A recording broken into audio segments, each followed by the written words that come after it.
Hi, I'm Ken Kessler, and welcome to the Sounds of Christmas podcast. Just so there are no misunderstandings, there won't be any music played here. This is a place for conversation. I'll talk about Christmas music and some related topics, sometimes by myself and sometimes with guests. In fact, in the coming weeks, I'll be revisiting some interviews that originally aired on the Sounds of Christmas online radio station about 10 years ago. If you clicked on this looking for music, you'll need to go to soundsofchristmas.com instead and click on the tree or the player on the front page or on the Listen Now page. We play the best variety of Christmas music all year long. Well, except in October when we play the best variety of Halloween music. When you talk about Christmas music, there's definitely one name that comes up early in the conversation, if not first in that conversation. Hello, hello, hello. This is Nat King Cole. Nat King Cole was born on St. Patrick's Day, and as that came and went this week, I started thinking quite a bit about him. His birthday in 2021 would have been number 102 if he were still here celebrating. Sadly, he left us back in 1965 when he died of lung cancer about a month away from his 46th birthday.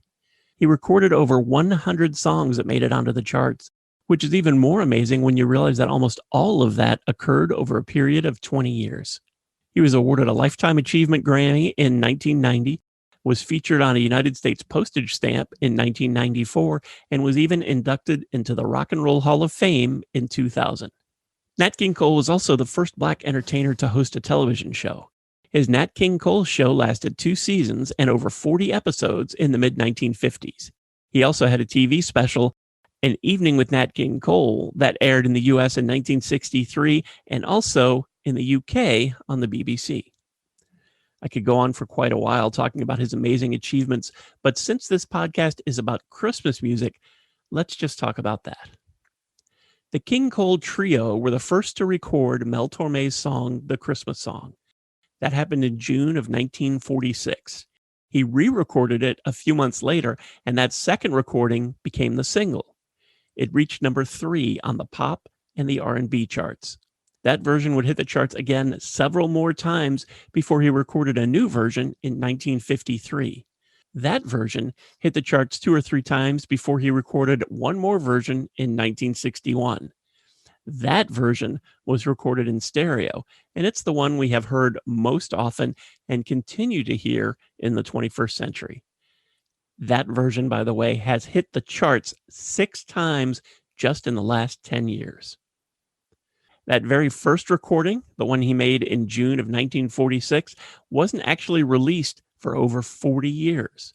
In the late 1980s, that version was accidentally sent to another record label that was putting out a Christmas music compilation, so it finally was released to the public in 1989.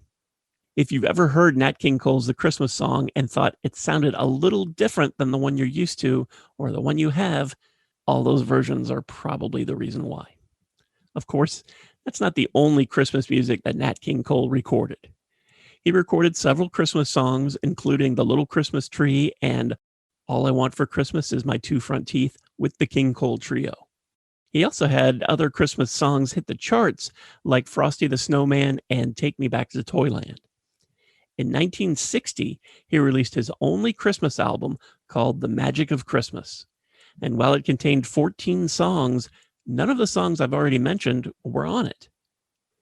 That album was reissued a few years later, and the record label decided maybe we should put that big song on there, and they added his stereo recording of The Christmas Song in place of his version of God Rest Ye Merry Gentlemen.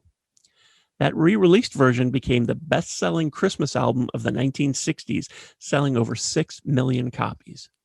In 1970, it was re-released as a children's Christmas album as part of a promotion with Safeway supermarkets. 20 years later, it was put out again under the title Cole, Christmas, and Kids. During the 1990s, it was repackaged 2 more times, once as Christmas Favorites and once as The Christmas Song. If you take a quick look on Spotify, you'll see that they list 3 Nat King Cole Christmas albums. 2 of them I've already mentioned, and then there's one more from 2020 called Christmas with Nat King Cole. The expanded version that they have of the Christmas Song album includes a duet with his daughter Natalie on the title track, technically giving us a 5th version of that song. And by the way, none of those Christmas collections have all of Nat King Cole's Christmas songs, which can be really frustrating for collectors. For what it's worth, I do try to play them all on the Sounds of Christmas. I was all set to wrap this up by saying something about Nat King Cole and the Christmas song and how, even though he has 5 different versions of it out there, I still play more of his music than just that one song. And while all of that is true, I came across one other thing that I wanted to share. For those who don't know, about 10 years ago, the folks at Billboard started a separate chart for holiday music. On that chart in 2020, Nat King Cole had 3 other entries besides the Christmas song. That means that others are also discovering that there's more Christmas music out there by artists like Nat King Cole, besides just the 1 or 2 so-called hits that traditional radio seems to focus on. I'll be sure to check on that again at the end of this year in hopes that it's a trend that continues and not just a fluke. I'd like to say to all of you, everywhere, that I hope you have a most happy, pleasant, and beautiful Christmas. This podcast is continuing to grow, and we're popping up on more and more podcasting sites. Just recently, we've been added to the podcast sections on Pandora and Audible. We're also available through Amazon's Alexa, so you can ask for the Sounds of Christmas podcast on the Echo and Amazon's other devices. You can also find the Sounds of Christmas podcast on christmaspodcasts.com and mymerrychristmas.com. In fact, we're on over 20 different podcasting sites. Since you're listening to this now, you've obviously found us somewhere. But if there's another site you like to use for podcasts, check out our podcast page on our website for the complete list of everywhere you can listen to the Sounds of Christmas podcast. Oh, the website is www.soundsofchristmas.com. Then just click on the podcast tab. For the Sounds of Christmas station, to listen to the music, you'll need to stick with our website or our app in the Google Play Store. In the meantime, thank you for listening. If you have comments or suggestions, feel free to reach out to me on social media, facebook.com/SOCmusic or @SOCmusic on Twitter. Thanks again, and may you always believe in Santa Claus.